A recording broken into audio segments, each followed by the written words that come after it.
Who do you trust most in life? How much do you trust them? You're going to trust that I catch you. I'm going to trust that you fall. Laura, do you trust me? Okay, let's do this. Are you ready? Here we go. When I say let's do it. Okay, Laura, let's do it! All right there. I got your attention. Ready? No! Now you got it. We'll catch you. You sure? I am sure. Hello, what did you say? All right, ready, set, fall. I'm depending on you. Okay, well, Team, I'll catch you, but let me oh ask you, gosh. could I have your eyes? Are you going to catch me? Yes, absolutely. Fall! Thanks a lot.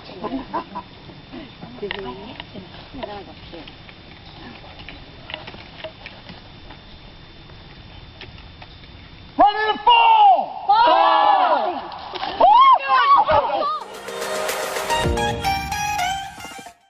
Who am I to say where the lines are between blatant betrayal of trust, good intentions not being enough, and trying to force someone to catch you? I don't know, but if I'm being honest, I've been in all three spots. The question we are talking about today is not whether you trust some entertainer not to exploit you just to make a point, or whether a leaf falling on a coworker at a team building exercise is enough to make them step out right when you need them the most. This is about who you trust most in life and how much you trust them. So who do you trust most in life? And how much do you trust them from 0 to 100? For example, if they told you to do or believe 100 things without verifying it, how many would you do or believe? I will be doing a calculation with that number, and for this example, I will use 95% trust for the person you trust most. I realize that number may be much higher than the one you have in mind, but I'll use that number as a minimum so that the effect for even the most trusting individuals can be seen. 95% trust means that if you were in a room with the individual you trust 95%, and that room was completely free from any harm, that your danger alarm would be at 5%. 5% of your attention, posture, and other physiological resources would be allocated to preparing to fight or run. What is the cost of that 5%? I'm not sure at what percentage danger alarm will cause your neck, back, head, or jaw to start to hurt, your ability to sleep, short-term memory, or immune system to disappear, or your hair to start thinning or fall out. However the math works out, most people are suffering from at least one of these symptoms, and short of rare genetic cases or accidents, these are all exclusively symptoms of stress. Let's return to imagining yourself in a safe room with the person you trust 95%. Let's say that the person you trust second most enters, which you trust 90%. What percentage danger alarm would your body be at? I don't know whether the danger percentages are multiplied, added, or whether the highest or lowest is taken. Maybe each person does the calculations differently. But either way, there is some sort of math going on, and everyone has a cutoff for how much attention, posturing, and physiological resources they are willing to expend for each situation. I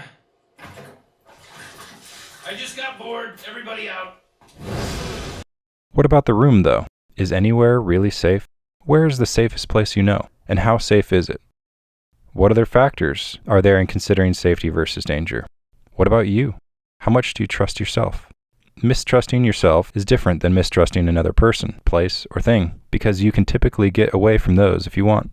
In life, if it isn't one thing that's concerning, it's likely another. When you are finally in a safe place, a dangerous person eventually comes. Or you are finally with safe people, and the situation becomes unsafe. Or maybe even you accidentally do something that makes things unsafe. How many times have you ever said or done something in a social situation where you have no idea why you did it? What does your body do with the fear of you possibly making things dangerous for yourself again? The only thing our body is programmed to do, fight or run, which to do so means that valuable resources in your body, all the proteins and enzymes doing all the functions in your body, are indiscriminately broken down and turned into sugar so that you have more energy to fight or run. Does your body really need more sugar, though? Likely not, if, like pretty much everyone in the world, you cope by stress eating. There are times when scrapping important machinery in your body to make sugar to fight is valuable. I know it has happened to me at least once. But even then, far from home, faced by dangerous people who wanted to hurt me, I didn't end up needing that sugar to fight or run. What is odd is that of all the stressful times in my life, all the times my back and neck have hurt, I couldn't sleep, and my hair was falling out, that incident where my life was literally in danger did not have the biggest impact. Our body's fight or flight system is wired like a zebra, who, when a lion attacks, after 10 minutes of intense running or fighting, has either successfully achieved safety or is dead. We are not wired to stress all day, and definitely not all week, month, year, or lifetime. Fight or flight mode might be so much a part of your life that you don't even notice yourself going into it. You don't notice your neck or shoulders tensing till they are fatigued and knotted up. You can test how tense you are by relaxing your shoulders and see if they drop. If they do have room to drop down, then why were you putting the effort into holding them up? Can you think of something or somebody you wish you could fight or get away from? That's why they are tense. So here's the question. How is tensing your shoulders helping fight that person or thing? The answer is, it's not, and it comes at a high cost. Even though we are not aware of the tension and energy drain of posturing to fight or run until a substantial amount of energy is gone, it can be frustrating that every person, place, or thing we would like to interact with often has or will likely have stressful or dangerous people, places, or things around it.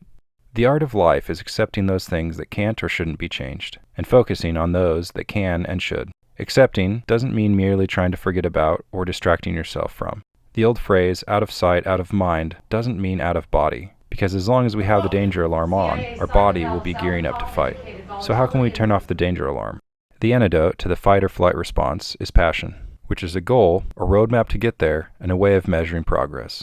This means that you should fit the unchangeable into the roadmap. Once you can see the roadmap in spite of those obstacles, it will not be labeled in your mind as danger. This can be difficult, especially since we are raised with goals, roadmaps, and measurements of progress that depend on or are relative to other people. There isn't an immediate solution to wanting to control what can't or shouldn't be controlled. One thing I've found that helps, I call 5-second yoga. When I feel tense, I sit or stand up straight and take a breath in, and then try to relax as much as possible, especially my shoulders. As I relax, I try to think about what I was trying to fight or run from, and see if I can align my goals, roadmaps, and measurements of progress better on what I can and should control. Life is complicated, especially when you add people into it. Acknowledging that you are experiencing stress or anxiety is at least one step towards changing it, because whether you ignore it or not, your body is still in fight or flight mode and suffering from it. One way to look at stress that has helped me is, each time that the danger alarm goes off, we are likely to get a better idea of the danger formula operating inside of us, and that gives us an opportunity to do something about it. We may have laid down a lot of landmines to keep ourselves safe before, but if those old defenses are causing more harm than good now, it might be time to disarm them. Good luck. I hope this video has helped you appreciate the journey more in yourself and others. And just one more thing before you leave. Check and see if your shoulders can relax a little bit more. If they can, that is just a little glimpse of how quickly it is possible to go into fight or flight mode. If it's not me that you want to fight or run from, then please like and subscribe. Thanks. I hope to see you again.